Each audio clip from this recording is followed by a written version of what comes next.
وَمِنَ النَّاسِ اللہ تعالیٰ ہمیں اس سے بچائے، اور دین اور ایمان کے ساتھ اور اللہ کے دین کو قائم کرنے کی جد و جہد میں مخلصانہ اور ہمہ تن ہمہ وجوہ اپنے آپ کو جھونک دینے کی ہمت عطا فرمائے۔ وَمِنَ النَّاسِ مَن يَعْبُدُ اللَّهَ عَلَىٰ حَرْفٍ فَإِنْ أَصَابَهُ خَيْرٌ اطْمَأَنَّ بِهِ وَإِنْ أَصَابَتْهُ فِتْنَةٌ انقلب عَلَىٰ وَجْهِهِ خَسِرَ الدُّنْيَا وَالْآخِرَةَ ذَلِكَ هُوَ الْخُسْرَانُ الْمُبِينُ۔ يَدْعُو مِن دُونِ اللَّهِ مَا لَا يَضُرُّهُ وَمَا لَا يَنفَعُهُ، یہ پکارتا ہے اللہ کے سوا ان کو جو نہ اسے کوئی ضرر پہنچا سکتی ہے نہ نفع۔ ذَلِكَ هُوَ الضَّلَالُ الْبَعِيدُ، یہی ہے بہت ہی گمراہی، دور کی گمراہی۔ يَدْعُو لَمَن ضَرُّهُ أَقْرَبُ مِن نَفْعِهِ، وہ پکارتا ہے اللہ کو، اس کو کہ جس کا ضرر جو ہے وہ اس کے نفع سے قریب تر ہے۔ اللہ کے سوا کسی کو پکارو گے تو نفع تو کوئی ہے نہیں، لیکن ضرر تو پہنچ گیا۔ لبئس المولا ولبئس العشیر، بہت ہی برا ہے وہ دوست اور بہت ہی برا ہے رفیق۔ ان اللہ يدخل الذین آمنوا وعملوا الصالحات جنات تجری من تحتها الانہار، یقیناً اللہ تعالیٰ داخل کرے گا ان لوگوں کو جو ایمان لائے اور جنہوں نے نیک عمل کیے ان باغات میں جن کے دامن میں ندیاں بہتی ہوں گی۔ ان اللہ یفعل ما یرید، یقیناً اللہ تعالیٰ کرتا ہے جو چاہتا ہے، جس چیز کا ارادہ کرتا ہے وہ کر گزرتا ہے، فعال لما یرید ہے۔ من کان یظن ان لن ینصرہ اللہ فی الدنیا والآخرۃ فلیمدد بسبب من السماء ثم لیقطع فلینظر هل یذهبن کیدہ ما یغیظ۔ یہ آیت مشکلات القرآن میں سے ہے، بہت سے مختلف انداز میں اس کی تعبیرات کی گئی ہیں، لیکن میرا دل ٹھکا ہے اسی تعبیر پر کہ جو موضح القرآن میں شاہ عبد القادر دہلوی رحمۃ اللہ علیہ نے کی ہے، اور میں اسی کو وضاحت کے ساتھ پیش کر رہا ہوں۔ جو شخص دین کے لیے خدمت کر رہا ہو، دین کے لیے لگا ہوا ہو کام کے اندر، داعی ہے یا اس کسی داعی کے ساتھ ہے، اب اس کے لیے یہ ہوتا ہے کہ ایک تو امید ہوتی ہے کہ اللہ کی مدد آئے گی، آج نہیں تو کل آئے گی، کل نہیں تو پرسوں آئے گی۔ اگر کسی وجہ سے انسان حالات کو دیکھ کر اتنا مایوس ہو جائے کہ اللہ کی مدد کی اسے امید نہ رہے، یہ چیز پھر اس کے لیے بہت بڑی ناکامی کا سبب بن جائے گی۔ امید پیوست رہ شجر سے امید بہار رکھ، اللہ سے مایوس نہیں ہونا چاہیے۔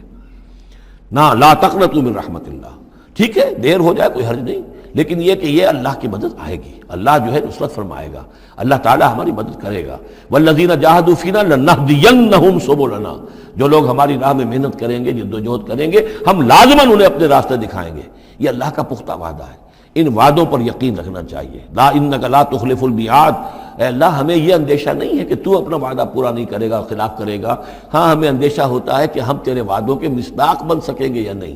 ان کا مصداق بننے کی شرائط پوری کر سکیں گے کہ نہیں۔ یہ کیفیت بندے کی رہنی چاہیے، اللہ تعالیٰ کی مدد سے اور اللہ تعالیٰ کی نصرت سے مایوس کبھی نہیں ہونا چاہیے۔ تو اس کی ایک مثال دی ہے کہ اگر کوئی شخص کسی رسی کے ساتھ کہیں اوپر سے ایک رسی ہے اس کو اس نے پکڑا ہوا ہے، تو تب تک تو یہ کہ تھاما ہوا ہے، یہ اللہ تعالیٰ کے ساتھ ہے نا، حبل اللہ، یہ قرآن جو ہے القرآن حبل اللہ الممدود من السماء الی الارض، اسی طرح امید اللہ سے رکھنا، رجا رکھنا، یہ بھی گویا کہ ایک معنوی رسی ہے کہ جو اللہ تعالیٰ کے ساتھ ہمیں جوڑے ہوئے ہے۔ جب تک یہ رسی رہے گی ہمیں سہارا رہے گا، جب یہ رسی کاٹ دیں گے ہم، وہ امید منقطع کر دیں گے، تو سوائے اس کے اور کیا ہوگا کہ زمین پر رودے منہ گر جائیں گے۔ من کان یظن ان لن ینصرہ اللہ فی الدنیا والآخرہ، جس شخص کا یہ گمان ہو جائے کہ اللہ ہرگز مدد نہیں کرے گا اس کی دنیا میں اور نہ آخرت میں، فلیمدد بسبب من السماء، اسے چاہیے کہ ذرا ایک رسی آسمان کی طرف تانے، ثم لیقطع، پھر کاٹ دے، اسے توڑ دے، فلینظر هل یذهبن کیدہ ما یغیظ، پھر دیکھے کہ اس سے اس کا جو غصہ ہے اندر کا، اس میں جو مایوسی کی آگ جل رہی ہے اس میں کوئی کمی ہوئی۔ یعنی جب تک وہ رسی ہے کچھ نہ کچھ امید تو رہے گی، تو اس امید جو ہے اللہ پر اور اللہ کی نصرت اور اللہ کے وعدوں پر جو یقین ہے اس کو برقرار رکھو، یہ تمہیں سہارا دے گی۔ وَكَذَلِكَ أَنزَلْنَاهُ آيَاتٍ بَيِّنَاتٍ، اسی طرح ہم نے اتارا ہے اس قرآن کو روشن اور کھلی باتوں کی شکل میں۔ وَأَنَّ اللَّهَ يَهْدِي مَن يُرِيدُ، اور اللہ تعالیٰ ہدایت دیتا ہے جس کو چاہتا ہے، یا اللہ تعالیٰ ہدایت دیتا ہے جو چاہتا ہے کہ اس کو ہدایت ملے۔ ان الذین آمنوا والذین ہادوا والصابئین والنصارى، یقیناً وہ لوگ جو مسلمان ہیں، ایمان لائے ہیں محمد پر صلی اللہ علیہ وسلم، والذین ہادوا، اور جو یہودی ہوئے، والصابئین، اور جو صابی ہیں، والنصارى، اور جو یہ عیسائی ہیں، والمجوس، اور مجوس ہیں ایرانی، والذین اشرکوا، اور جن لوگوں نے شرک کی روش اختیار کی، ان اللہ یفصل بینہم یوم القیامہ، یقیناً اللہ فیصلہ کرے گا ان کے مابین قیامت کے دن۔ ان اللہ علی کل شیء شہید، یقیناً اللہ تعالیٰ ہر چیز پر خود گواہ ہے، ہر چیز اس کے سامنے نگاہوں میں موجود ہے۔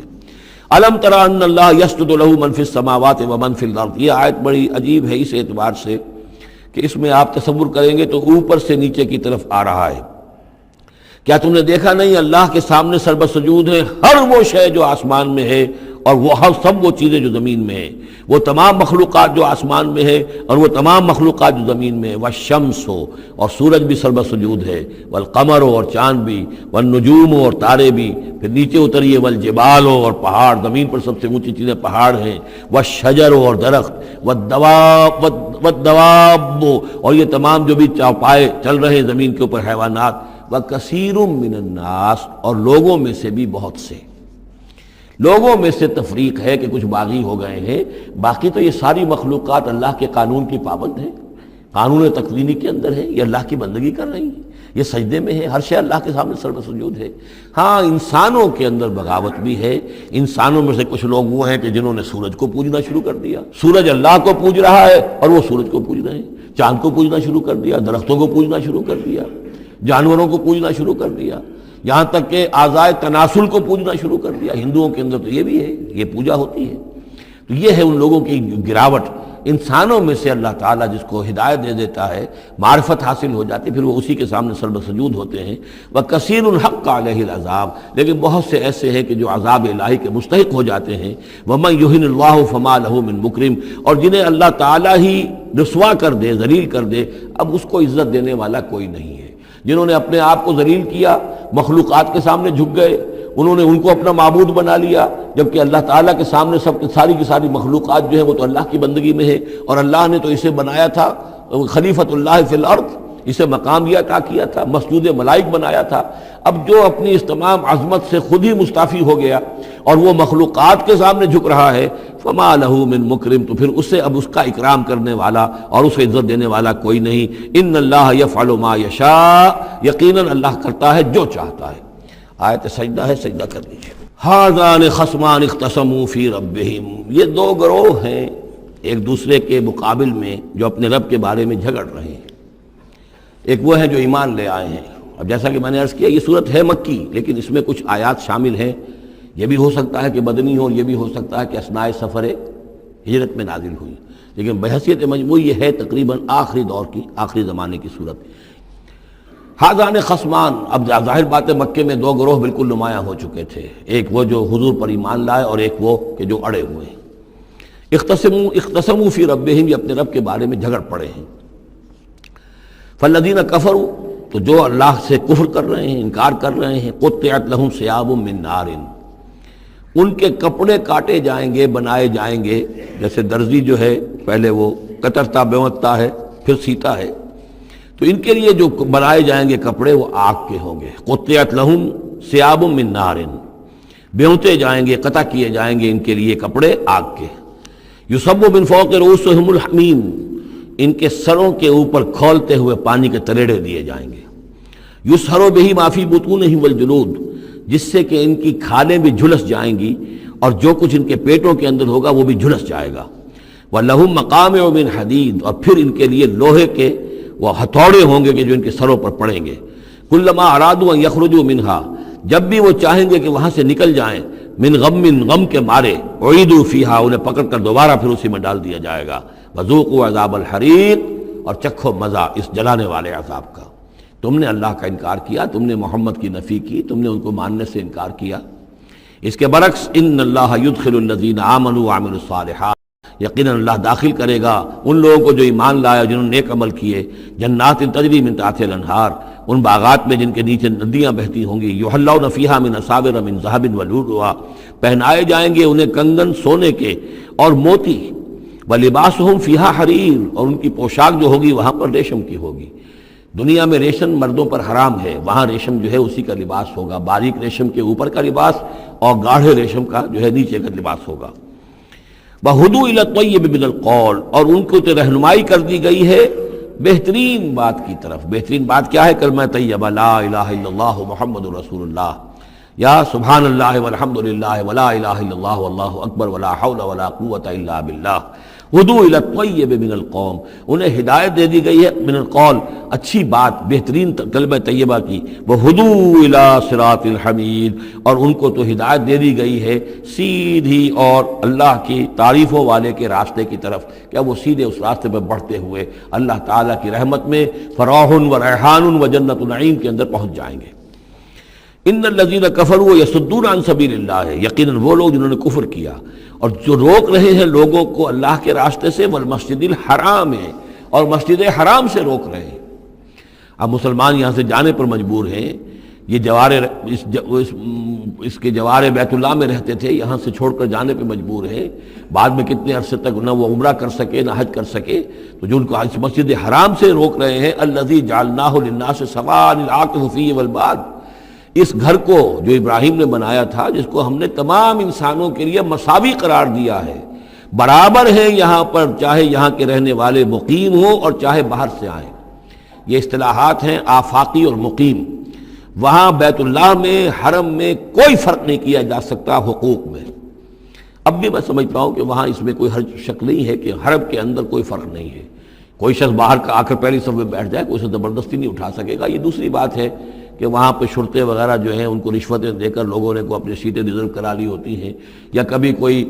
جو وی آئی پیز آنے والے ہوتے ہیں ان کے لیے وہ خالی کرتے ہیں، لیکن عام طور پر یہی ہے، آپ جس جگہ جا کر بیٹھ جائیں، کوئی یہ نہیں کہہ سکتا کہ میں یہاں کا رہنے والا ہوں، مکی ہوں، میں یہاں میں بیٹھوں گا تم یہاں سے اٹھو، سواء العاکف فیہ والباد، برابر ہے وہاں کے رہنے والے مقیم بھی اور وہ لوگ بھی کہ جو باہر سے آتے ہیں، آفاقی ہیں۔ وَمَن يُرِدْ فِيهِ بِإِلْحَادٍ بِظُلْمٍ، اور جو کوئی بھی اس میں بیت اللہ میں کوئی الحاد کی کوشش کرے گا، اللہ تعالیٰ کے سیدھے راستے سے ہٹانے کی لوگوں کو، اور اس میں کجی پیدا کرنے کی کوشش کرے گا شرارت نفس کی بنا پر، نُذِقْهُ مِنْ عَذَابٍ أَلِيمٍ، اس سے ہم مزہ چکھائیں گے دردناک عذاب کا۔ وَإِذْ بَوَّأْنَا، یہ دو رکوع ہیں ابھی سورہ مبارکہ کے، حج کے مناسک کا کچھ ذکر ہے یہاں پر، خاص طور پر قربانی کا خاص طور پر ذکر ہے۔ سورہ بقرہ کے دو رکوع 24واں 25واں، اس میں بھی حج کے مناسک آ چکے ہیں، لیکن وہاں پر اصل قربانی کا ذکر نہیں تھا، وہ تو صرف یہ ہے کہ وہ دم جو دینا پڑتا ہے اگر کسی وجہ سے سر منڈانا پڑ گیا ہے قبل از وقت، اور یا اسی طریقے سے تمتع اگر کیا ہے تو اس کا وہ دم شکر کا ہے، وغیرہ وغیرہ۔ لیکن یہاں پر جو دو ہے، ایک قربانی اور ایک طواف، ان دو کا جو ہے ذکر ہو رہا ہے خاص طور پر یہاں۔ وَإِذْ بَوَّأْنَا لِإِبْرَاهِيمَ مَكَانَ الْبَيْتِ، اور جب ہم نے معین کر دی ابراہیم کے لیے اپنے گھر کی جگہ، بتا دی کہ یہ ہے وہ جگہ جس کے بارے میں میرا گمان یہ ہے کہ وہاں بنیادیں موجود تھیں حضرت آدم علیہ السلام کی بنائی ہوئی، لیکن اوپر سے دیواریں سب کی سب گر چکی تھیں اور سیلاب کی وجہ سے سارا اب وہاں کوئی آثار نہیں رہے تھے۔ اللہ تعالیٰ نے رہنمائی فرما کر ان کی نشاندہی کروا دی۔ اللہ تشرک بی شیئا، اور یہ حکم دے دیا گیا میرے ساتھ کسی شے کو شریک نہ کرنا، وطہر بیتیا، اور میرے اس گھر کو پاک رکھنا، للطائفین، طواف کرنے والوں کے لیے، والقائمین، اور قیام کرنے والوں کے لیے، کھڑے ہو کر نمازیں پڑھنے والوں کے لیے، والرکع السجود، اور رکوع کرنے والوں کے لیے اور سجود کرنے والوں کے لیے۔ یہ گویا کہ جیسے وہاں آیا تھا وَعَهِدْنَا إِلَىٰ إِبْرَاهِيمَ وَإِسْمَاعِيلَ أَن طَهِّرَا بَيْتِيَ لِلطَّائِفِينَ وَالْعَاكِفِينَ وَالرُّكَّعِ السُّجُودِ، تقریباً وہی آیت یہاں پر آئی ہے، صرف یہ کہ عاکف کی بجائے یہاں قائمین کا لفظ آیا ہے۔ وَأَذِّن فِي النَّاسِ بِالْحَجِّ، اور اے ابراہیم اب پکارو لوگوں کو، اذان دو، پکارو حج کے لیے۔ اب کیسے پکارا ہوگا، کیسے آپ نے یہ پیغام پہنچایا ہوگا، کہاں سے اللہ تعالیٰ نے ان کی آواز کو، ان کی پکار کو کہاں کہاں پہنچایا ہوگا، یہ اللہ تعالیٰ کا معاملہ ہے۔ یا تو کا رجالن، پکاریے لوگوں کو، حج کی دعوت دیجئے، آئیں گے وہ آپ کے پاس پیدل چل کر بھی، وعلی کل ضامر، اور بڑی لاغر اونٹنیوں پر بھی، یعنی دور دراز سے آئیں گے تو سفر کی وجہ سے اونٹنیاں لاغر ہو چکی ہوں گی۔ یاتین من کل فج عمیق، جو یہاں پر پہنچیں گی وہ اونٹنیاں اور لوگ آئیں گے بڑی دور دراز کی راہوں سے، دور دراز کی، یہ فج کہتے ہیں پہاڑوں کے درمیان کے راستے کو، چونکہ یہ سارا پہاڑی علاقہ ہے تو نہ معلوم کہاں کہاں سے گہری وادیوں میں سے ہو کر لوگ جو ہیں پہنچتے ہیں۔ لیشہدوا منافع لہم، تاکہ یہ آئیں حاضر ہوں ان جگہوں پر کہ جو ان کے لیے منفعت کی جگہیں ہیں۔ وَيَذْكُرُ اسْمَ اللَّهِ فِي أَيَّامٍ مَعْلُومَاتٍ، اور اللہ کا نام لے معین دنوں کے اندر، یعنی قربانیاں دیں معین دنوں میں۔ 10ویں ذی الحجہ کی قربانی کا دن ہے، اس کے بعد جو ہے 11ویں کو بھی ہو سکتی ہے، 12ویں کو بھی ہو سکتی ہے،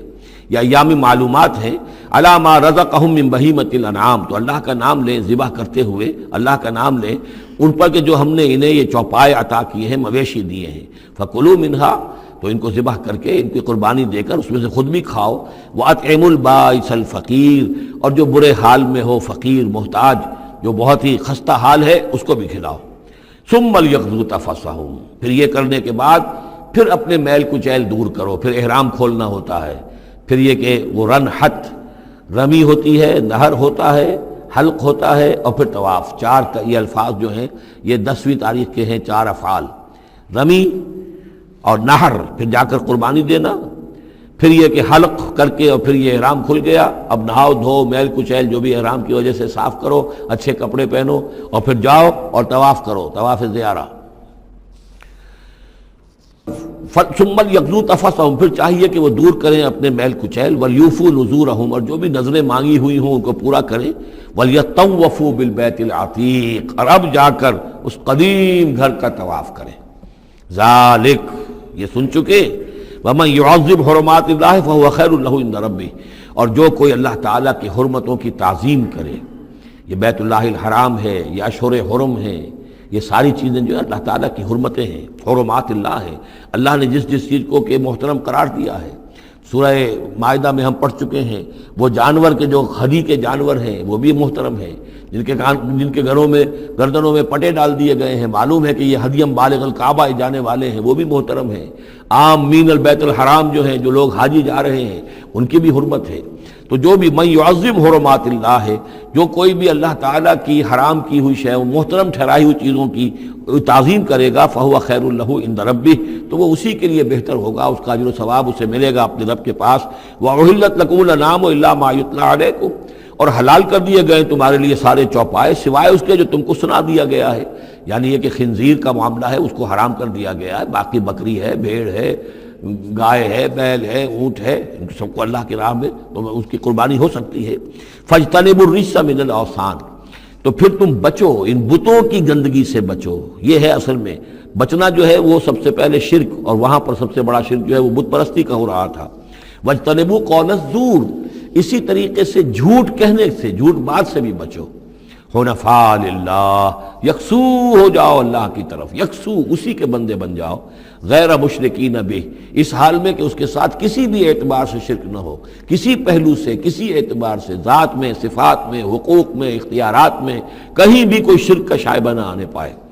ومن یشرک باللہ، اور جو کوئی اللہ کے ساتھ شرک کرے گا، فکأنما خر من السماء، تو وہ تو ایسے ہے جیسے وہ رسی کٹ گئی اور اب وہ زمین کے اوپر گر پڑا، زمین کی طرف جا رہا ہے آسمان سے۔ کوئی شخص ہے جو آسمان سے کسی بلند چیز سے کسی رسی کے ساتھ لٹکا ہوا ہے، وہاں سے گر گیا یا رسی کٹ گئی، اب جو گر رہا ہے فکأنما خر من السماء فتخطفه الطیر، اب یا تو یہ کہ وہ جو پرندے ہیں وہ اسے اچک کر لے جائیں، کوئی باز آئے اور پکڑ کر لے جائے، کوئی اور ہو، جو بھی یہ بڑے بڑے جانور ہوتے ہیں کہ جو شکار کرتے ہیں پرندوں کا، تخطفه الطیر، پرندے اس کو